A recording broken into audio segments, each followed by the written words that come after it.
샬롬 어겐 3부의 3강으로 유대인과 메시아와 이스라엘에 대해서 전하는데요. 네, 그 유대인은 어떤 사람들인가, 어떤 민족인가? 메시아, 여자의 후손 메시아를 탄생시키기 위해서 이렇게 특별히 하나님께서 지적해서 이렇게 아브라함을 지적해서 만든 그 민족이라고 그럴까요? 유대인 민족은 그렇습니다. 그래서 자 그러면 메시아를 탄생시키기 위해서 하나님께서 콕 집어서 세운 민족, 네, 이스라엘 유대인. 그러면 그 메시아를 탄생시키기 위해서 그랬다고 했습니다. 그럼 메시아가 누군가? 그죠? 예. 여자의 후손으로 이렇게 창세기 3장 15절에 말씀하셨죠? 그리고 요한복음 1장에 보면 말씀이 하나님이라면서 그 말씀이 육신이 돼서 오셨다 그랬죠? 그분이 바로 하나님의 아들. 그래서 그분은 바로 곧 100% 신성, 하나님이시고 100% 인성, 마리아를 통해서 그래서 100% 신성과 인성을 겸하신 분이 바로 메시아십니다. 그럼 그분이 곧 살아계신 하나님의 아들이다고 이렇게 믿었어요. 그렇죠? 그리고 상고의 영혼의 태초다. 상고의 영혼이다. 태초다. 이렇게 미가서 5장에 말씀하고 있습니다. 그리고 그분은 이사야서의 말씀에 보면 정사를 어깨 맸다. 그러니까 정치자, 예, 위정자, 우리가 아는 그런 이 세상의 위정자가 아니고, 예, 정치, 예, 왕중왕이라는 거죠. 그래서 정사. 그리고 기묘자, 아주 너무 원더풀 하시기 때문에, 놀랍기 때문에 기묘자라 그랬어요. 놀라우신 분, 원더풀 하신 분. 그리고 모사라, 그분보다 더 지혜 있는 자가 없어요. 이 세상의 지혜를 하나님 알 수 없다 그랬죠. 그러니 이 유한된 머리로 무한하신 하나님을 어떻게 이해할 수가 있습니까? 그래서 그분은 모사라. 너무너무 그냥 그러니까 영어로는 카운슬러. 그래서 카운슬러. 할렐루야. 아멘. 상담자 카운슬러. 모사예요. 또 그리고 그분은 누구라고요? 전능의 하나님이다. 전능하신 하나님이 한 분밖에 안 계세요. 또 그 다음에 보면 또 영존하시는 아버지다. 누가? 메시아가요. 그리고 그분이 또 누구라고요? 평강의 왕이다. 그래서 유대인이 말하는 유일하신 하나님, 성부, 성자, 성령의 유일하신 하나님을 여기서 우리가 볼 수가 있어요. 예, 이사야 9장 6절에서도 볼 수가 있고 물론 다른 데도 볼 수가 있지만 우선 이 두 가지 성경 구절만 봐도 요한복음 1장 전체를 볼 때 거기서 봐서도 그렇고 1장 1절, 1장 14절, 1장 12절에는 누구든지 그의 이름 예수 그리스도의 이름을 영접하는 자, 믿고 죄를 해가고 영접하는 자, 그는 하나님의 자녀가 되는 그런 권세를 주시는 메시아란 말입니다. 하나님이시라는 거예요. 할렐루야. 그래서 그분이 하신 일을 우리가 또 제가 말씀드리지 않았으니까 복음의 본질, 죽음 장사 부활. 네, 그분이 명령하신 거, 네, 대사명. 또 그분이 또 강조해서 한 번 더 말씀하신 걸 제자들이 엮어놨잖아요. 히브리서의 그리스도의 도의 원칙, 베이스, 프린시플, 기본 원칙. 그래서 우리가 메시아는 누구냐? 하나님이 나를 살리시려고. 내가 마귀 밑에 아담의 죄 때문에 떨어져 있는데 그 마귀 밑에서 나를 끌어올려서 하나님의 자녀로 그 아들 예수의 영을 주셔서 입양시키셔서 하나님의 아들로 다시 복귀시켜 주려고 이렇게 오신 분이, 이 땅에 오신 분이, 그 민족이 유대인 민족이고 그 민족이 이스라엘 나라라는 건데, 그렇게 메시아를 선출하시기 위해서 유대인과 메시아. 할렐루야. 그래서 예수님께서도 요한복음 4장에 구원은 유대인에게서 남이니라. 예수님이 유대인이시잖아요. 네, 구원하시러 오셨어요. 유대인만 구원시키러 오신 게 아니라 전 세계 인류를. 할렐루야. 그래서 메시아 그분이 누구시냐? 태초의 근본이신데, 네, 저와 여러분, 전 인류를 구원시키러 오신 복음 죽음 장사, 예수님의 죽음 장사 부활입니다. 그래서 그거를 오늘 아까도 전도지에도 말씀드렸고, 그렇게 했듯이, 네, 그분을 영접하는 자만이 구원을 받아요. 영접을 어떻게 해요? 믿고 죄를 회개하고, 그죠? 그런 사람만이. 그러면서 그런 사람이 왜 침례를 받아요? 할렐루야. 그러면서 증인의 삶을 살아요. 성령 충만한 가운데. 부활 생명을 소유한 자로서. 아멘. 성령으로 거듭난 자로서. 물과 성령으로 거듭난 자로서. 예수님 오실 때까지, 내가 소천할 때까지 그렇게 살다가 믿는 자는 영생을 얻었나니. 그래서 우리가 믿기 때문에, 진심으로 믿기 때문에 할렐루야, 우리의 영생을 선물로, 구원의 선물을 받은 것입니다. 자, 그렇습니다. 그래서 여기에 그 이사야서 9장 6절에 있는 말씀은 제가 조금 전에 말씀을 드렸죠. 한 아기가 우리에게 낳고 하나 우리에게 주신 바 되었는데 그의 어깨는 정사를 냈다. 왕중왕으로. 자, 그럼 유대인은 누구냐? 참 그렇습니다. 우리가 이렇게 보면 이스라엘은 유대인들은 막 전부 막 거룩하고 막 어이구 막 하나님 잘 믿고 막 그런 사람은 생각이 될 수가 있어요. 아닙니다. 그렇지가 않아요. 예수님 당시에도 사두개파가 있었고 바리새파가 있었어요. 사두개파는 정치에 들어가는 그 대제사장 뭐 그런 적인데 그들은 하나님을 믿지만 그 부활을 믿지 않아요. 근데 바리새파는 부활을 믿어요. 하나님도 믿고 부활도 믿고 다 믿어요. 영도 믿고. 사두개파는 영도 없고 부활도 없다 그래. 하나님만 그냥 이렇게 믿어요. 그러면서 정치가로서 아주 지식적으로 이렇게 정치하는 사람들로서 이렇게 믿죠. 오늘날도 역시 유대인들이 그렇게 많은 사두개파처럼 그런 사람들이 있고요. 바리새파처럼 그런 사람들이 있어요. 그런데 그 조금 더 이해를 돕기 위해서 제가 6부류로 분류를 했어요. 6부류로. 첫째 부류는 어떤 사람이냐? 정통 유대인. 그 까만 옷을 입고 까만 모자를 쓰고 다니는 사람들이 정통 유대인도 여러 종류가 있어요. 그러나 대충 이제 하나로 묶어서 정통 유대인. 왜 이렇게 까만 걸 입느냐? 초상집에 가면 뭐를 입어요? 까만 옷 입고 가죠. 이 사람들은 슬프다 이거예요. 슬프다. 슬프다.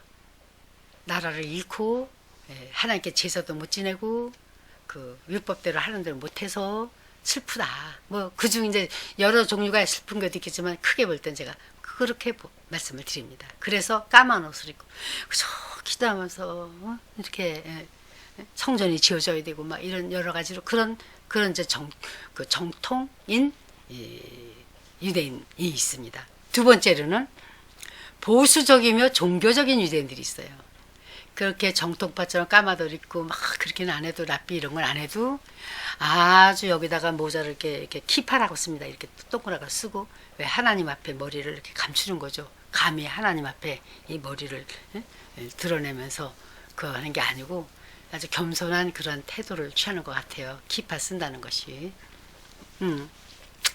그렇게 보수적이고 일도 열심히 잘하고 신앙생활도 열심히 해당에 가서 열심히 참 안식일을 지키는 그런 보수주의의 유대인들이 있어요. 네, 그럼 세 번째는 또 개혁 그 유대인들이 있어요. 그렇게 보수적인 종교인들은 아니래도 뭐 그렇게 반대도 안 하고 참 뭐 그래도 신앙생활은 또 안식일도 지키고 막 그렇게 하는 그런 개혁주의 그런 자들이 있습니다. 충실히 일하고 참 나라 사랑하고 막 그런 개혁주의 유대인들이 있어요. 네 번째가 세 번째가 그 네 번째는 어떤 사람이냐? 6부류로 보면 된다 그랬죠. 대충 이해를 하려면 그래도 적어도 첫째가 정통, 둘째가 아주 보수주의면서 종교주의, 셋째가 개혁주의. 그래서 보수주의처럼은 못해도 그래도 좀 그 뭐랄까 인본주의와 개혁주의, 그 개혁주의는 인본주의와 종교적인 사람들 중간쯤 가는 사람이라고 보면 돼요. 그럼 네 번째가 인본주의인데 그 인본주의 사람들은 뭐냐? 그런 사람들은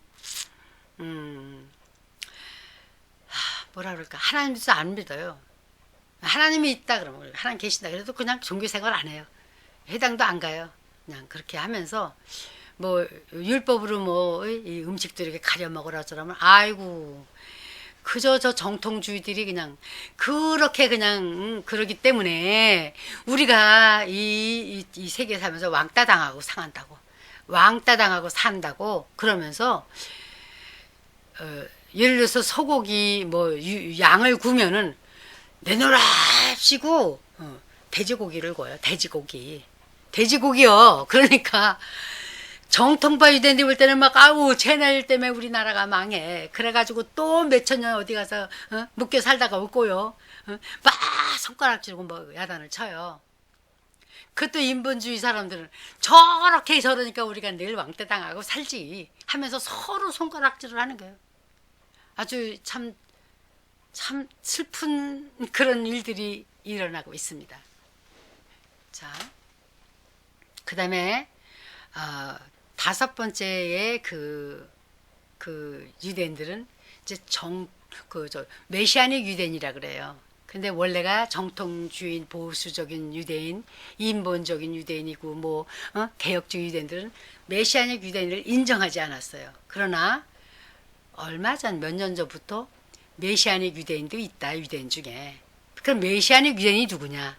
예수님을 하나님으로 믿는, 예수님을 말씀으로 믿는, 예수님을 아버지 하나님 똑같이 그 하나님의 아들인데 성부 성자 성령의 하나님의 아들이신데도 하나님으로 동격으로 믿는, 그래서 예수님을 하나님과 동등히 여김이라 요한복음 5장에도 나오잖아요. 그래서 돌로 쳐서 유대인들이 죽이려고 그랬잖아요. 그런 것처럼 그렇게 참 생각을 했는데 그 이스라엘 정부에서 우리 이스라엘 정부에도 메시아닉 유대인이 있다. 예수를 믿는 유대인들이 있다. 이렇게 인정을 해줘서 이제 하나로 인정받는 유대인 중에 하나가 됐어요. 정통 유대인, 보수주의 종교적인 유대인, 개혁 유대인. 개혁 유대인은 인본주의와 보수적인 유대인 중간에 낀다 그랬죠. 인본적인 유대인, 아주 세속적인 인본적인 유대인. 얼마나 많은 그런 참 하나님 말씀에 어긋나게 사는 그런 유대인들이 너무 많아요. 이스라엘 땅에. 자, 그 다음에 이제 메시아닉 주의의 유대인들은 하나님, 우리 정통주의도 이해하겠어요. 보수주의도 이해하겠어요. 하나님 개혁주의도 이해하고 인본주의도 이해하겠어요. 용서해 주시고 구원시켜 주시고 기도하는 그런 메시아닉 유대인들이 이제 있는 거예요. 그렇다고 해서 메시아닉 유대인들하고 다 올바르게 하냐? 거기도 또 너무 여러 차이가 있어요. 그러니까 많은 세계에서 이제 선교로 들어가서 어떤 유대는 이교파의 성령 그쪽에 그거를 띠고 있고, 또 교파는 없어요. 그러나 그쪽에 그런 양상을 띠고 있고요. 또 어느 유대는 또 어느 다른 또 이 개신교에 또 이게 들어가서 또 이렇게 했을 때 또 그걸 띠고 있고, 개토릭은 뭐 여러 가지 교단이거든. 그렇지만 우리는 이 교단이 없다 해도 그런 선교사님들의 영향을 받아서 그런 약간의 그런 영향들이 나타나요. 어쨌든 유대인들이 그렇습니다. 이제 그 5가지 말씀드렸죠. 그럼 마지막이 뭔가? 자칭 유대인이라고 성경에 나와요. 자칭 유대인. 자칭 유대인은 그 계시록에 나오는데 사단의 해라 그러셨어요. 자칭 유대인. 글쎄, 그것도 또 여기서 얘기를 많이 하려면 또 여러 가지가 나오고 의견이 분분할 수가 있는데요. 유대인도 유대인이 있지만은 그 자칭 유대인이라는 사람이 유대교로 이렇게 개종한 사람들이 들어가서 진짜 유대인이랑 자칭 유대인이랑 같이 많이 섞여서 세계 금융을 이렇게 붙들고 있는 것이 아닌가 이렇게 생각합니다. 어쨌든 자칭 유대인이 성경에 예수님께서는 계시록에 예수 그리스도의 계시라 하시면서 자칭 유대인에 대해서 말씀을 하셨어요. 그러면서 사단의 회라 그랬습니다. 자, 그러면 뭐 여기에서 저기에서 더 깊이 들어가면 또 길어지기 때문에, 자, 그럼 이스라엘은 그 5월 달에 1948년에 하나님의 뜻이 성취됐어요. 그 우리가 마태복음에 이런 말씀하셨죠. 그 무화과 잎사귀의 열매. 그래서 여러분 영상을 이제 제가 보내드릴 건데 링크를 걸어드릴 건데요. 그 영상에 무화과 나무의 비밀 해가지고 꼭 보시고 그 감상문을 또 써주셔야 됩니다. 이번에는 많습니다. 숙제가 애울 것도 3군데가 있지요. 적어도 다른 건 못 외워도 영적 기도하는 거는 외워주세요. 네. 다 외우면 더 좋고요. 자, 그리고 이 영상을 보시기 바랍니다. 무화과 나무의 비밀. 근데 그 예수님께서 잎사귀가 이렇게 나오면 여름이 가까운 줄 알라 그랬죠. 그러시면서 한 세대가 지나가기 전에 이루신다. 그래서 이 모든 일들이 말씀하신 게, 그러면 한 세대를 몇 년으로 정할 것인가. 다른 걸 다 떠나서도 우리가 이 세상에 살 때 우리가 한 세대를 어떻게 정했어요? 세상 법이 이렇게 서로 이렇게 인정하고 그렇게 하겠다고 한 것이 100년을 1세기로 봐요. 근데 성경에도 보면 400년 동안, 그러니까 4대, 그러니까 그 400년 동안 애굽에서 종살이하다 나온다 그랬거든요. 그 400년, 430년. 그렇게 볼 때 하여튼 100년을 보통 우리가 국제적으로 약속한 것이 1세대가 100년이라고 보시면 됩니다. 그럼 100년이 지나기 전에 다 이루리라? 올해가 몇 년이죠? 1948년에서는 2048년이면 100년이 되는 거죠. 그럼 100년이, 그러니까 한 세대가 이루기 전이라면 글쎄요, 여러분의 믿음의 아량에 맡깁니다. 아주 가까운 건 가까운 거예요. 예수님 오실 날이 가까워요. 할렐루야. 자, 그래서 하나님께서 이런 말씀하셨어요. 에스겔서 37장에 그들에게 이르기를 주 여호와께서 이같이 말씀하시기를, 내가 이스라엘 자손을 잡혀간 여러 나라에서 인도하여 그 사방에서 모아서 그 곡땅으로 돌아가게 하고 그랬어요. 저는 내가 그들이 사로잡혀 여러 나라에 이르게 하였거니와 후에는 내가 그들을 모아 고국 땅으로 돌아오게 하고 그 한 사람도 이방에 남기지 아니하리니 그들이 내가 여호와 자기들을 하나님인 줄 알리라. 에스겔서 39장 28절에 있는 말씀이에요. 그러면서 또 이사야 43장에 있는 말씀에 두려워하지 말라. 내가 너와 함께하여 네 자손을 동방에서부터 오게 하며 서방에서부터 너를 모을 것이며 내가 북방에게 이르기를 내놓으라, 남방에게 이르기를 가둬두지 말라. 예, 내 아들들을 먼 곳에서 이끌며 내 딸들을 땅 끝에서 오게 하며 내 이름으로 불려지는 모든 자 곧 내가 내 영광을 위하여 창조한 자를 오게 하라. 내가 그를 지었고 그를 내가 만들었느니라고 이사야 43장 5절 이하 7절에 있습니다. 그래서 이스라엘 건국이 하나님 뜻이냐? 네, 맞습니다. 조건이 누굴 통해서 어떻게 했든 건 하나님 뜻이에요. 이 마지막 때에 말년에 그렇게 하신다 그러셨어요. 그래서 그런데 많은 이방인들은 유대인들을 싫어하고 이렇게 하지 않았습니까? 그러면 누가 주 예수님을 죽였나? 네, 당시 이스라엘은 4분의 3이 디아스포라, 다른 나라에 가서 살고 있는 거예요. 그런데 그 4분의 3 중에서도 그 4분의 3에서 4분의 1은 전 이스라엘에 흩어 살았어요. 그러면 예루살렘에는 얼마가 살고 있었느냐? 10분의 1만 예루살렘에 살고 있었어요. 그 유대인들이 죽였다 그러지 않습니까? 과연 유대인들이 죽였을까요? 아침에 그것도 일찍이 재판을 받고 이렇게 이미 일어나서 하루 생활하려고 보니까 벌써 심판을 받고 끌어가는 거예요 지금. 골고다로 그런 상태에 있는 거예요. 자, 그래서 유대인들과 이방인들의 죄 때문에 죽은 거고요. 전 인류의 죄 때문에 죽은 거고 결국은 나의 죄 때문에 죽은 거예요. 그러면 대제사장이 예루살렘을 못 알아보고 그렇게 죽이라 그랬을까요? 저의 여러분, 우리는 누가복음이 있습니다. 우리는 이 사복음이기 때문에 경황이 이렇게 됐었구나 알지만 그 당시에 대제사장은 없어요. 신약이 없어요. 그러니까 뭐예요? 대제사장의 눈에는 메시아는 분명히 고향으로 베들레헴에서 나와야 된다. 근데 고향이 나사렛이래. 그 나사렛에서는 메시아가 나올 수가 없는 곳이거든요. 그래서 참남대도 다 죽여. 그 예수님이 죽임을 당하지 않으면 또 안 되잖아요. 구원이 없잖아요. 어쨌든 참 감사하죠. 네. 그리고 하여튼 그 얘기 들어가면 또 기니까. 자, 그래서 나의 죄 때문에 예수님이 죽으신 거지. 예? 그 유대인이 죽인 게 아니고 로마 총독이 죽인 게 아니고요. 할렐루야. 하나님 뜻을 이루기 위해서, 전 인류의 구속을 이루기 위해서 죽어주신 겁니다. 예수님 메시아는 죽어주시러 오셨죠. 죽기만 하는 것이 아니라 부활해 주시고, 부활만 해주시고 다시 승천해서 우리를 데리러 오시러, 할렐루야. 그 영원한 천국에 데려가시는 걸로 구원, 그날의 그 부활 시에 내 하나님 아버지의 뜻은 영생을 얻고 내가 다시 살리는 것이라. 할렐루야. 그걸 이루시려고 오신 것이죠. 아멘. 그래서는 시오니즘 얘기하면 또 길어요. 그러나 그냥 1960년에 그 디오델 헤젤이라는 사람이, 그 사람이 헝가리 부다페스트에 태어났는데, 그 사람을 시작을 해서 이제 이렇게 뭐 여러 가지 얘기가 있습니다.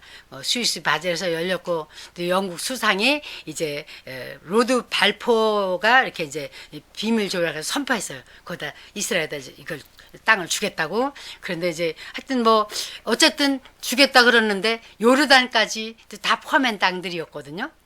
그런데 물을 찾다가 요르단에서 석유를 찾았어. 그러니까 글쎄 영국이 이제 이스라엘 편보다도 입장이 곤란하게 됐어요. 그래서 그냥 요르단을 먼저 땅을 정해준 거예요. 요르단을 뚝 떼어준 거예요, 이렇게. 그래서 유대인들은 참 섭섭하잖아요. 그러면서 지금 팔레스타인과 거기서 또 이렇게 지금까지도 이렇게 이어오는데요. 하여튼 그건 그렇고, 그걸 다 얘기하려면 이것만 가지고도 하루 종일 해도 돼요. 그러나 그럴 수는 없고요. 무슨 참고 도서 이런 거 찾아보면 나옵니다, 꼭. 그러나 꼭 그렇게까지 다 몰라도 천국 가고 교회 설립하고 복음 전하는 데는 아무 지장이 없습니다. 자, 비경풍하게 요르단 건국을 먼저 시켜줬습니다. 1928년에 23년에 물을 찾다가 기름을 찾아가지고 요르단 편을 들어줬죠. 그래서 그 1940년에 피난 간 자들이 그래 뭐라 하냐면 5나라가 6나라를 딱 합쳐가지고 너 팔레스타인데 그 이스라엘 땅에 이스라엘 거기 사는 사람 나와라. 예루살렘 나와라. 우리가 그냥 싹 죽여가지고 유대인들 다 죽여가지고 지중해 싹 몰아두고 다 죽인 다음에 너네들 다 찾아라. 그랬는데 그때 나온 사람들 지금도 못 들어가고 있어요. 지금도 빈민촌에 살고 있어요. 그냥 천막 빈민촌에 살면서 월급이 아니라 그 배급을 나눠주고 하면서 살면서 그냥 복수를 갈고 있죠. 유대인 때문에 못 들어간다고. 그러나 그때 그 말을 안 듣고 나오지 않은 팔레스타인들은 지금도 이스라엘 땅에서 이스라엘의 시민권을 받고 이스라엘들 차대별 이렇게 대우를 받으면서 잘 살고 있죠. 자, 그리고 그때에 70만이 나왔는데 1948년에 지금 500만이 넘는다 그래요. 왜? 그 팔레스타인의 그 이슬람에 보면 아내를 5을 둘 수가 있대요. 그런데 아내마다 5명을 낳을 수가 있대. 그러니까 아내가 둘만 낳고 못 낳았어? 못 낳아. 그러면 또 다른 아내를 대체해가지고 또 5을 낳게 하는 거예요. 그러니 그 인구가 그렇게 배급 타먹으면서 유엔에서 얼마나 많은 돈을 주는 줄 아세요? 그 사람을 먹여 살리기 위해서. 세상에. 하여튼 그건 그렇고요.